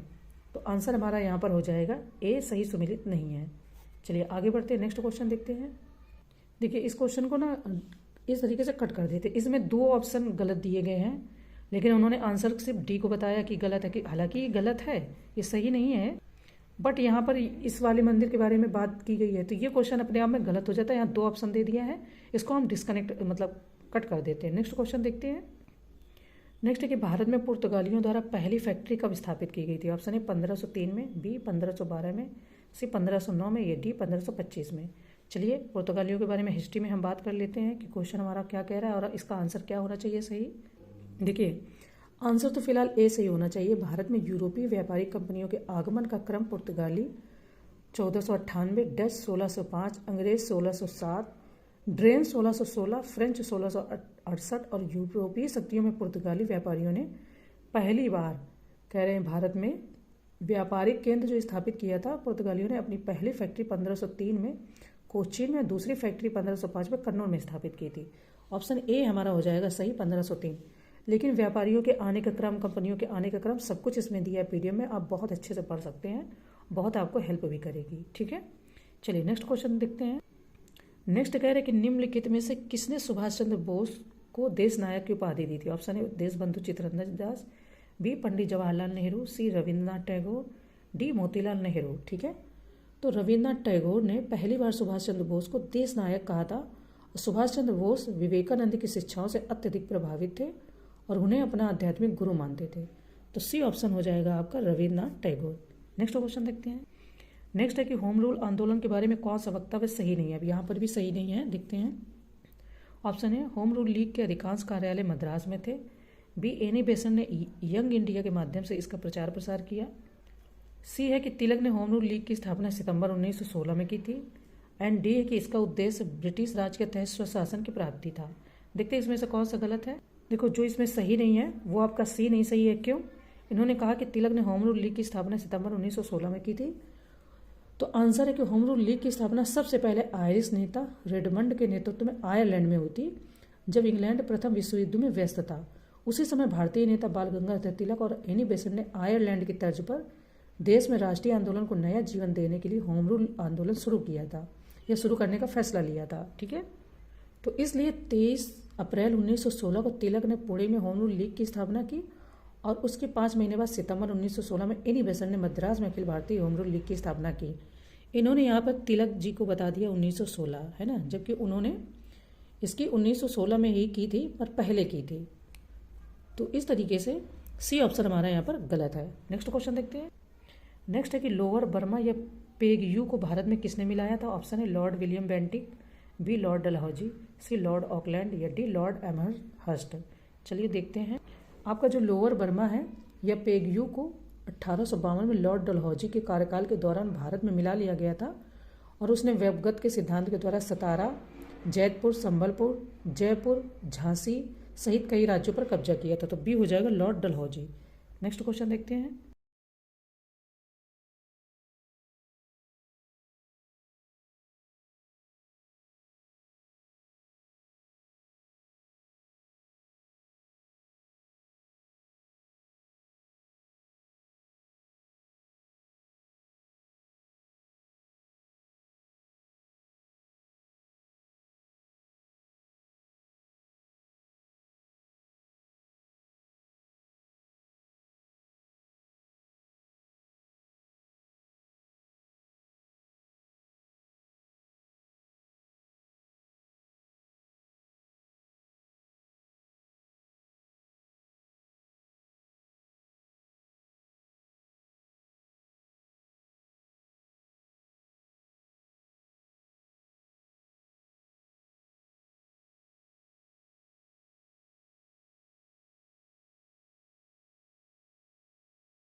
वर्ष 2022-23 में प्रधानमंत्री मुद्रा योजना PMMY के तहत कितने ऋण स्वीकृत किए गए? ऑप्शन ए 6.23 लाख ऋण, बी 6.23 करोड़ ऋण, सी 62.3 लाख ऋण या डी 62.3 करोड़ ऋण। काफ़ी इंपॉर्टेंट है। देखिए, वित्तीय वर्ष 2022-23 में प्रधानमंत्री मुद्रा योजना ने 6.23 करोड़ से अधिक के ऋण स्वीकृत किए। तो ये आपका जो आंसर हो जाएगा वो आपका बी हो जाएगा 62.3। ठीक है, बहुत ध्यान रखना, ये डिजिट बहुत गड़बड़ करती है। 6.23 करोड़ है, करोड़ है तो याद रखना 6.23 करोड़, यानी कि बी ऑप्शन हमारा यहाँ पर सही है। चलिए नेक्स्ट क्वेश्चन देखते हैं। नेक्स्ट कह रहे हैं कि हाल ही में ऐश्वर्या प्रताप सिंह तोमर ने किस शहर में फिशु वर्ल्ड यूनिवर्सिटी गेम्स में स्वर्ण पदक हासिल किया? Option A Tokyo, B Chengdu, C Korea गणतंत्र या डी कजाकिस्तान। देखते हैं क्या आंसर होना चाहिए। देखिए बात हो रही है आपकी ऐश्वर्या प्रताप सिंह तोमर ने कंपाउंड तीरंदाज में 10 मीटर एयर राइफल टीम के साथ मिलकर चीन के चेंगदू में फिशु वर्ल्ड यूनिवर्सिटी गेम्स 2023 में स्वर्ण पदक हासिल करके उल्लेखनीय जीत हासिल की है। तो आपका बी ऑप्शन हो जाएगा चेंगदू, ये आपका चीन में है। ठीक है, चलिए नेक्स्ट क्वेश्चन देखते हैं। नेक्स्ट क्वेश्चन है कि रूस अफ्रीका शिखर सम्मेलन का प्राथमिक उद्देश्य निम्नलिखित वक्तव्य में से क्या था? ऑप्शन है रूस और अफ्रीकी देशों के बीच सैन्य गठबंधन स्थापित करना, बी सांस्कृतिक और मानवीय आदान प्रदान को बढ़ावा देना, सी रूस और अफ्रीका के बीच आर्थिक संबंधों को मजबूत करना या डी बाह्य अंतरिक्ष में हथियारों की होड़ संबंधी चिंताओं का समाधान करना। देखते हैं इनमें से क्या सही है आंसर। तो रूस अफ्रीका आर्थिक और मानवीय शिखर सम्मेलन 27 से 28 जुलाई 2023 तक सेंट पीटर्सबर्ग रूस में आयोजित किया गया था। तो रूस अफ्रीका शिखर सम्मेलन का प्राथमिक उद्देश्य राजनीति सहित सुरक्षा, आर्थिक संबंध, विज्ञान और प्रौद्योगिकी, साथ ही सांस्कृतिक और मानवीय आदान प्रदान सहित विभिन्न क्षेत्रों में रूस और अफ्रीकी देशों के बीच व्यापक और न्याय संगत सहयोग को बढ़ावा देना है। तो आपका जो सी ऑप्शन हो जाएगा वो इसका सही आंसर हो जाएगा। ठीक है, चलिए आगे बढ़ते हैं। नेक्स्ट क्वेश्चन है कि निम्नलिखित में से भारत 5वें विश्व कॉफी सम्मेलन WCC 2023 की मेजबानी कब करेगा? ऑप्शन है 25 सितंबर से 1 अक्टूबर, बी 15 सितंबर से 20 सितंबर, सी 25 सितंबर से 28 सितंबर या डी 10 अक्टूबर से 15 अक्टूबर। देखिए यहाँ पर बात हो रही है भारत 25 से 28 सितंबर तक बेंगलुरु में 5वीं विश्व कॉफी सम्मेलन को आयोजित करने जा रहा है, जो विभिन्न देशों से आने वाले खरीदारों को अपने विविध कॉफीज का प्रस्तुतिकरण करेंगे। तो आंसर आपका हो जाएगा सी 25 सितंबर से 28 सितंबर तक। ठीक है, और ये आपका बेंगलुरु में हुआ है, ये 5वीं विश्व कॉफी सम्मेलन है। चलिए नेक्स्ट क्वेश्चन देखते हैं। नेक्स्ट है कि विश्व फेफड़े का कैंसर दिवस हर साल निम्नलिखित में से किस तारीख को मनाया जाता है? ऑप्शन है 1 जुलाई, बी 1 अगस्त, सी 1 सितंबर या डी 1 अक्टूबर। देखते हैं इसका आंसर क्या होना चाहिए। देखिए विश्व फेफड़े का कैंसर दिवस आपका हर साल 1 अगस्त को मनाया जाता है और विश्व फेफड़े के कैंसर दिवस के अभियान को वर्ष 2012 में मान्यता दी गई थी। तो इस तरीके से जो आंसर आपका हो जाएगा वो हो जाएगा 1 अगस्त, और यानी कि ऑप्शन बी यहाँ पर सही है। चलिए नेक्स्ट क्वेश्चन देखते हैं। नेक्स्ट है कि निम्नलिखित में विश्व स्तनपान सप्ताह 2023 की थीम क्या थी? ऑप्शन है स्वस्थ भविष्य के लिए स्तनपान, बी माता पिता को सशक्त बनाए स्तनपान, ठीक है माता पिता को सशक्त बनाए स्तनपान कराने में सक्षम बनाए, see let's make breast feeding and work, D स्तनपान जीवन का आधार। तो देखिए थीम के क्वेश्चन आते हैं और पूछ भी लिए जाते हैं। ऑप्शन सी आपका सही है, let's make best feeding and work. तो सी ऑप्शन यहाँ पर हमारा जो सही आंसर है वो इसका थीम हो जाएगा, यानी सही आंसर। नेक्स्ट क्वेश्चन देखते हैं। नेक्स्ट है कि भारत और मलेशिया के बीच किस प्रकार के मुद्रा के प्रयोग द्वारा व्यापार निपटान की घोषणा की गई? ऑप्शन है अमेरिकी डॉलर, बी मलेशियाई रिंगिट, सी भारतीय रुपया या डी यूरो। भारत और मलेशिया के बारे में बात हो रही है। तो भारत और मलेशिया अब अन्य मुद्राओं के साथ साथ व्यापार निपटान के तरीके के रूप में भारतीय रुपये यानी कि INR इंडियन नेशनल रुपये का उपयोग करके व्यापार करेंगे। तो ये अपने आप में बहुत अच्छी बात है। तो आंसर आपका सी हो जाएगा भारतीय रुपया। नेक्स्ट क्वेश्चन देखते हैं। नेक्स्ट है कि लोकमान्य तिलक राष्ट्रीय पुरस्कार प्रत्येक वर्ष कब प्रदान किया जाता है? ऑप्शन है 1 अगस्त, बी 5 अगस्त, सी 8 अगस्त या डी 3 अगस्त। यानी कि अगस्त में ही किया जाता है। तो लोकमान्य तिलक राष्ट्रीय पुरस्कार आपका प्रत्येक वर्ष 1 अगस्त को लोकमान्य तिलक की पुण्यतिथि के अवसर पर प्रदान किया जाता है। और भारत के प्रधानमंत्री श्री नरेंद्र मोदी को पुणे में 2023 के लोकमान्य तिलक राष्ट्रीय पुरस्कार से सम्मानित किया गया। 2 क्वेश्चन यहाँ पर आपके बन सकते हैं। पहली बात तो 1 अगस्त आपका ये है और 1 अगस्त ही विश्व फेफड़े कैंसर दिवस भी मनाया जाता है। दोनों बातों को एक साथ याद रखना है, ठीक है। चलिए नेक्स्ट है कि निम्नलिखित में से नीरजा चौधरी द्वारा लिखित नई पुस्तक का शीर्षक क्या? ऑप्शन है how prime ministers govern, B how prime ministers decide, C ऐतिहासिक महत्व के निर्णय या डी इंदिरा गांधी और RSS। ठीक है, देखिए अनुभवी पत्रकार नीरजा चौधरी की किताब हाउ प्राइम मिनिस्टर्स डिसाइड इसी बात पर प्रकाश डालती कि 6 प्रधानमंत्रियों के कार्यकाल के दौरान लिए गए प्रमुख राजनीतिक फैसलों ने भारत के राजनीतिक इतिहास की दिशा को किस प्रकार प्रभावित किया। ऑप्शन बी है इसका सही आंसर, ठीक है। चलिए नेक्स्ट है कि खान और खनिज विकास और विनियमन संशोधन विधेयक 2023 के अनुसार निम्नलिखित में से कौन सा खनिज अब निजी संस्थाओं द्वारा अन्वेषण के लिए खुला है? ऑप्शन है यूरेनियम, प्लूटोनियम और थोरियम, बी लिथियम, बेरिलियम और नायोबियम, सी लौह अयस्क कोयला और बॉक्साइट, या डी सोना चांदी और तांबा। तो इसमें से कौन खुला है इसके बारे में बात करते हैं। खान और खनिज विकास और विनियमन संशोधन विधेयक 2023 में कुछ खनिजों को परमाणु खनिजों की सूची से हटाने का प्रावधान है, जिनमें lithium, beryllium, titanium, niobium, tantalum और जिरकोनियम प्रमुख है। तो बी ऑप्शन आपका हो जाएगा लिथियम, बेरिलियम और नायोबियम। ठीक है, चलिए नेक्स्ट क्वेश्चन देखते हैं। नेक्स्ट है कि विवाद से विश्वास 2.0 योजना की घोषणा निम्नलिखित में से किसके द्वारा की गई। ऑप्शन है आर के सम्मुखम चेट्टी, बी श्रीमती निर्मला सीतारमन, सी नरेंद्र मोदी, या डी अमित शाह। तो आपके वित्त मंत्रालय के व्यय विभाग ने सरकार और सरकारी उपक्रमों के लंबित संविदा संबंधी विवादों को प्रभावी ढंग से निपटाने के लिए विवाद से विश्वास 2 संविदात्मक विवाद योजना शुरू की। इस योजना की घोषणा केंद्रीय बजट 2023-24 में केंद्रीय वित्त मंत्री द्वारा की गई थी। तो आपका बी ऑप्शन हो जाएगा श्रीमती निर्मला सीतारमन जी द्वारा। आगे बढ़ते हैं। देखिए यहाँ पर जो नेक्स्ट क्वेश्चन है वो हमारा सूची का क्वेश्चन है। यहाँ पर 2 सूची दी गई हैं, सूची फर्स्ट और सूची सेकंड। ये लोक नृत्य है और ये क्षेत्र है। ठीक है, ऑप्शन है जवारा ब्रज क्षेत्र, बी नरसिंह पूर्वांचल क्षेत्र, सी नटवरी अवध क्षेत्र, या डी जोगनी बुंदेलखंड क्षेत्र। ये यूपी स्पेशल का क्वेश्चन है। तो यहाँ पर लिस्ट भी बहुत अच्छे से दी गई है, कितने जो नृत्य है वो बुंदेलखंड के प्रसिद्ध है, कौन से ब्रज क्षेत्र के, कौन से पूर्वांचल क्षेत्र के। तो सहरा नृत्य भी इसमें तो पूरी मतलब लिस्ट दी गई है। हमें अपना जवारा नृत्य देखना, ये कहाँ का है। तो जवारा आपका बुंदेलखंड का है, यानी कि ए ऑप्शन आपका हो जाएगा 4 में। नरसिंह नृत्य आपका कहाँ का है, तो नरसिंह आपका ब्रज क्षेत्र का है, यानी कि बी फर्स्ट। नटवरी हमारा पूर्वांचल क्षेत्र का नृत्य है, और जोगनी आपका अवध क्षेत्र का जो है नृत्य है। ठीक है, देखते हैं इसमें से आंसर क्या सही होना चाहिए। देखिए जो इसका आंसर हो जाएगा वो आपका ए ऑप्शन यहाँ पर सही हो जाएगा। जिस तरीके से हमने मिलान की है उस तरीके से आप देख लीजिएगा तो सही आंसर हमारा निकल आएगा। ठीक है, चलिए आगे बढ़ते हैं।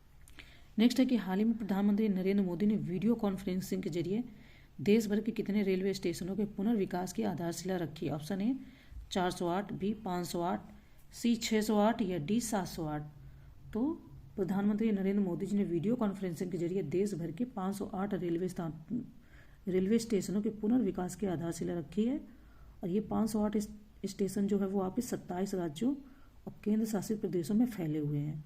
ठीक है, तो ऑप्शन बी हो जाएगा आपका 508। चलिए नेक्स्ट क्वेश्चन देखते हैं। नेक्स्ट हमारा कथन और कारण का क्वेश्चन दिया गया है। कथन ए आपका कह रहा है कि लखपति दीदी योजना स्वयं सहायता समूहों की महिला सदस्यों की आमदनी बढ़ाकर लखपति बनाने के उद्देश्य से की गई है।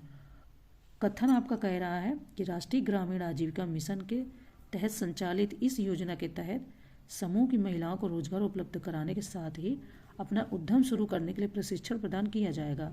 तो नीचे दिए गए कथन का प्रयोग करके सही उत्तर का चयन करना है। ठीक है, ऑप्शन ए है ए तथा आर दोनों सही है और आर ए की सही स्पष्टीकरण करता है। बी आपका ए तथा आर दोनों सही है किंतु आर ए का सही स्पष्टीकरण नहीं है। सी ए सत्य है किंतु आर असत्य है। डी ए असत्य है किंतु आर सत्य है। देखते हैं। देखिए लखपति दीदी योजना आपको पता है कि राष्ट्रीय ग्रामीण आजीविका मिशन के तहत स्वयं सहायता समूहों की महिला सदस्यों की आमदनी बढ़ाकर लखपति बनाने के उद्देश्य से दिसंबर 2022 में पायलट प्रोजेक्ट के रूप में ये योजना राज्य के 11 मिर्जापुर, सोनभद्र, वाराणसी, अलीगढ़, सुल्तानपुर, बहराइच, प्रयाग, बांदा, बस्ती, हमीरपुर व लखीमपुर जिलों में शुरू की गई है। तो इस तरीके से जो आपका आंसर है वो ए यहाँ पर सही हो जाएगा कि ए तथा आर दोनों सही है तथा आर ए की सही स्पष्टीकरण है। ठीक है, चलिए नेक्स्ट क्वेश्चन देखते हैं। नेक्स्ट है कि हाल ही में लॉन्च चंद्रयान 3 को अपनी यात्रा शुरू होने के बाद चंद्रमा की कक्षा तक पहुंचने में कितना समय लगा। ऑप्शन है 13 दिन, बी 23 दिन, सी 33 दिन, या डी 43 दिन। बहुत इंपॉर्टेंट है अपने आप में ये मिशन पूरा। तो चंद्रयान 3 को चंद्रमा की कक्षा तक पहुंचने में 23 दिन लगे। अंतरिक्ष यान का चंद्रमा की कक्षा में सफल प्रवेश चंद्रयान 3 मिशन के लिए एक प्रमुख मील का पत्थर है। अब यह चंद्रमा पर सॉफ्ट लैंडिंग करने और अपने वैज्ञानिक प्रयोग करने के एक कदम और करीब है। बी हो जाएगा आपका 23 दिन। बहुत ध्यान रखना है इसको। नेक्स्ट है कि नीचे 2 कथन दिए गए हैं, एक को कथन ए कहा गया और दूसरे को कारण आर। कथन ए कहता है कि उत्तर प्रदेश मिलेट्स पुनरुद्धार कार्यक्रम को 28 जनवरी 2023 को राज्य सरकार द्वारा मंजूरी प्रदान की गई। कथन आर कहता है कि प्रदेश में मोटे अनाज ज्वार, बाजरा, कोदो, सावा, रागी, मंडुआ आदि की खेती प्रसंस्करण एवं उपभोग को बढ़ावा देने हेतु इस कार्यक्रम का संचालन किया जा रहा है। तो यहाँ पर हमारा ऑप्शन ए है कि ए तथा आर दोनों सही है और आर ए का सही स्पष्टीकरण है। बी, ए तथा आर दोनों सही है किंतु ए का सही स्पष्टीकरण आर नहीं है। सी, ए सत्य है किंतु आर असत्य है। और डी, ए असत्य है किंतु आर सत्य है। देखते हैं इसमें से कौन सा सत्य है और कौन सा अपने आप में असत्य है। ठीक है, देखिए उत्तर प्रदेश सरकार ने राज्य के किसानों को मोटे अनाज के प्रति बढ़ावा देने और उन्हें प्रोत्साहित करने के लिए उत्तर प्रदेश मिलेट्स पुनरुत्थान कार्यक्रम 2023-24 की शुरुआत की है। इस कार्यक्रम के अंतर्गत किसानों को मिलेट्स यानी मोटे अनाजों के उत्पादन के लिए किसानों की ओर अधिक जोर दिया जाएगा और उत्तर प्रदेश में मोटे अनाज ज्वार, बाजरा, कोदो, सावा, रागी, मंडुआ आदि की खेती प्रसंस्करण एवं उपभोग को बढ़ावा देने हेतु उत्तर प्रदेश मिलेट्स पुनरुत्थान कार्यक्रम को 28 जनवरी 2023 को राज्य सरकार द्वारा मंजूरी भी दी गई। तो ऑप्शन हमारा यहाँ पर ए सही है, यानी कि ए तथा आर दोनों सत्य हैं और आर ए का सही स्पष्टीकरण है। नेक्स्ट क्वेश्चन देखते हैं। ये आपके कुछ आ गए सी सेट के क्वेश्चन ए कह रहा है कि ए बी से 5 वर्ष छोटा है, बी सी से 3 गुना बड़ा है। यदि सी 4 वर्ष पूर्व 10 वर्ष का था तो ए की आयु 6 वर्ष बाद होगी। देखिए इसको करने का अपना अपना तरीका है, मैं इसको अपने तरीके से करती हूँ, आप इसको अपने तरीके से करिएगा। अगर वैसे तो प्रैक्टिस आप खूब कर रहे होंगे और करिए, अब इसके बाद टाइम नहीं मिलेगा आपको एग्ज़ाम में कि आप कब इनको सॉल्व कर पाएंगे। ठीक है, तो इनको प्रैक्टिस में करिए। मेरी तरीके से जो आंसर आएगा तो वो आपका यहाँ पर सी आएगा, यानी 43। इन्होंने भी बताया पर ये थोड़ा सा मतलब जो परंपरागत तरीका होता है वही बताया। तो अगर आपको परंपरागत से निकालना है तो वैसे भी निकाल सकते हैं, अपने तरीके से निकालना तो अपने तरीके से निकालिएगा। आंसर इसका फिलहाल 43 होगा। ठीक है, चलिए आगे बढ़ते हैं। नेक्स्ट क्वेश्चन है कि यदि 100 छात्रों में से 40 छात्र अंग्रेजी में अनुत्तीर्ण है, 20 हिंदी में अनुत्तीर्ण है और 12 छात्र अंग्रेजी तथा हिंदी दोनों में अनुत्तीर्ण है, तो दोनों विषयों में उत्तीर्ण छात्रों की संख्या कितनी होगी। ठीक है, देखिए इसको मैं अपने तरीके से करती हूँ, फिर मैं बता रही हूँ। तो मैं ऐसे इसको सर्कल में डिवाइड कर लेती हूँ कि 40 किस विषय में हो गए और किस विषय में हो गए। तो इस तरीके से जो आंसर आएगा वो फिलहाल तो ठीक आ रहा है, पर आप इसको करिएगा और नहीं कुछ समझ में आया तो आप फिर PDF का सहारा ले लीजिएगा। ठीक है, मैं अपने तरीके से ही करूँगी, इसलिए मैं कुछ क्वेश्चन को स्किप कर देती थी हर टेस्ट सीरीज में, क्योंकि मेरा थोड़ा सा तरीका अलग रहता है। हालांकि अब आप कहेंगे कि अपने तरीके से बता दो, तो उसको बताने का अभी टाइम बहुत ज़्यादा नहीं है, बहुत सारा काम अभी बाकी है, तो इसलिए कि मैं कभी कभी क्वेश्चन को छोड़ देती थी या अपने तरीके से। ये तो मेरे को बहुत कम आता है, ये मैं बहुत कम करती हूँ, स्किप कर देती हूँ।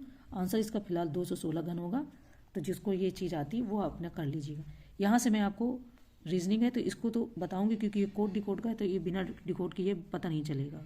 देखिए मैंने इसको कोड डिकोड से कर लिया। इन्होंने कहा कि सिस्टर को कूट 2 1 2 3 4 5 है, मैंने सिस्टर के कूट की जगह सिस्टर का निकाल लिया। फिर कह रहे कि ARC का कूट 6 5 8 है, मैंने ARC को भी डिकोड कर दिया। अब कह रहे अरिस्ट का कूट होगा, तो इससे इन्हीं अक्षरों से निकल आएगा। A का यानी इन्होंने दे दिया, A 6 हो जाएगा, R 5 5 हो जाएगा। ठीक है, E का इन्होंने यहाँ पर 4 दिया, मैंने इसको यहाँ पर डिकोड कर दिया। S का इन्होंने 2 दिया, मैंने 2 3। तो इस तरीके से जो आंसर होगा 6 5 5 4 2 3, तो ये बी आंसर हमारा सही हो जाएगा। ठीक है, चलिए आगे बढ़ते हैं। देखिए नेक्स्ट यहाँ पर दिया है कि निम्नलिखित में से लुप्त अक्षर क्रम से हैं। ये एक सीरीज दी है LK-NL-MN-KM-। अब हमको इनमें से यहाँ पर फिल करना और सही आंसर निकालना है। देखिए मैंने यहाँ पर C को पहले फिल कर लिया, मेरा सही गया पहली बार में ही। ये सीरीज दी है इस तरीके से LK, आप इसको M को फिल करोगे तो डिजिट एक सीरीज बनेगी LK-M फिर NL, फिर इसके बाद में M के बाद K करोगे तो LK-MN फिर LK, अब KM है तो यहाँ पर N आएगा। C आंसर हमारा पहली बार में सही हो गया।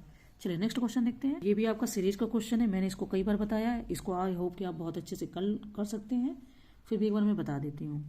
देखिए इसमें भी हमारा C ऑप्शन सही फिट बैठ गया, ABC BAB CBA BCB। ठीक है, या आप इसको इस तरीके से मैंने बताया था कट कर सकते हो, उससे भी आंसर हमारा आ जाएगा। तो यहाँ पर जो आंसर हमारा आ रहा है वो हमने बताया कि C इसमें फिट किया और C ही सही हो गया। ठीक है, चलिए आगे बढ़ते हैं, नेक्स्ट क्वेश्चन देखते हैं। नेक्स्ट है ब्लड रिलेशन का। सुचित्रा पुष्पा से लंबी है लेकिन मालती से छोटी है और गीता विजी से छोटी है। विजी पुष्पा जितनी लंबी नहीं है। यदि सभी एक पंक्ति में अपनी ऊंचाई के अनुसार खड़ी हों तो मध्य में कौन होगी। Option A Malti, B Suchitra, C Pushpa या डी विजी। देखते हैं इसको निकाल करके। देखिए जो पूछ रहे हैं कि मध्य में, तो इन सबको एक साथ रखने पर आपका जो मध्य में आएगा वो आपका सी आ जाएगा, पुष्पा। ठीक है, कैसे आएगा, मैंने अपने रफ में निकाला, आप पहले जैसे सुचित्रा एस ऐसे कर लो, फिर बड़े और छोटे का साइन बना लो इस तरीके से। अगर कोई छोटा है तो इस ग्रेट, जो बड़ा है ग्रेटर देन, छोटा है स्मॉल देन, उससे इसके आंसर निकाल आते हैं। ठीक है, चलिए नेक्स्ट क्वेश्चन देखते हैं। देखिए ये बहुत सिंपल है। जब हमने 5 + 3 किया 8 आया, 8 + 5 किया 13 आया, 13 प्लस अगर हम 21 करें, वैसे मैं 7 के डिजिट से जा रही थी 3 5 7 9, बट उससे नहीं होगा, तो आपका तुरंत में ही 34 आ जाएगा। और 34 में अगर आप 21 करेंगे, ठीक है, 21 + 34, फिर आपका आ जाएगा 55। तो इस तरीके से जो इसका आंसर सही आएगा वो आपका आ जाएगा बी 21। ठीक है, चलिए नेक्स्ट क्वेश्चन देखते हैं। नेक्स्ट है कि अरुण कहता कि यह लड़की मेरी माता के पौत्र की पत्नी है। अरुण का उस लड़की से क्या संबंध है? ऑप्शन है पितामह का, बी पति का, सी पिता का, या डी ससुर का या ससुर का। ठीक है, तो सिंपल है, वह लड़की अरुण के माता के पौत्र की पत्नी, अर्थात वह लड़की उसके पुत्र की पत्नी या उसकी बहू है। तो अतः स्पष्ट है आपको कि अरुण उस लड़की का ससुर या ससुर होगा। ठीक है, चलिए एक लास्ट क्वेश्चन बचा है। ये इस तरीके से आकृति दी जाती है क्वेश्चन में, और यहाँ पर एक्स का मान निकालना होता है। देखते हैं हम इसको निकाल के। पहले थोड़ा सा ये ट्रिकी है, सिंपल नहीं है कि हम इस तरीके से जाएंगे या इस तरीके से आएंगे तो निकल आएगा, कई बार ऐसे निकल आता है, बट थोड़ा सा इन्होंने ट्रिकी बताया है। तो जब इस तरीके से निकालेंगे तो आपका 13 आ जाएगा, 9 + 4 = 13, यानी 13 आ जाएगा। क्योंकि 9 × 4 का जब हम वो करेंगे तो आपका 36 आएगा, 36 का जो अंडर रूट निकाल के करेंगे तो 6 आएगा। तो यहाँ पर जो डी ऑप्शन हमारा होगा ये इसका सही आंसर हो जाएगा, यानी 13। हमारे सारे क्वेश्चन यहाँ पर सॉल्व हो गए, पूरी टेस्ट सीरीज हमारी फिनिश्ड हो गई। आई होप कि आप लोग बहुत अच्छे से इसको सॉल्व करेंगे, और अच्छे से यार शेयर कर दिया करो, प्लीज़ लाइक भी कर दिया करो। मैं तो कभी लाइक शेयर के लिए बोलती ही नहीं किसी भी वीडियो में। मेरा वीडियो ही नमस्कार से शुरू होता, गुड इवनिंग से शुरू होता, मैं कभी नहीं बोलती, ना लास्ट में ना फर्स्ट में, कि वीडियो को लाइक करो शेयर करो, कभी नहीं बोलती। बट आप लोग तो देखो, अभी बल्ब ख़राब हो गया था, फिर लाइट भी नहीं थी, फिर भी मैंने मोबाइल चला के काम चलाया। तो कुछ तो मैं आपके लिए एफर्ट्स करती हूँ ना, तो आप थोड़ा सा एफर्ट्स तो मेरे लिए कर ही सकते हो कम से कम। जब 40-50 लोग देखते हैं तो उसमें से 4 लोग 5 लोग लाइक करते हो, उससे लाइक करने में नेट नहीं ख़त्म होता है आपका, ना ही कोई रिचार्ज जाता है। बहुत सिंपल है, देख ही रहे हो, सिर्फ लाइक कर दो, उसको शेयर भी कर दो। ठीक है, चलिए थैंक यू।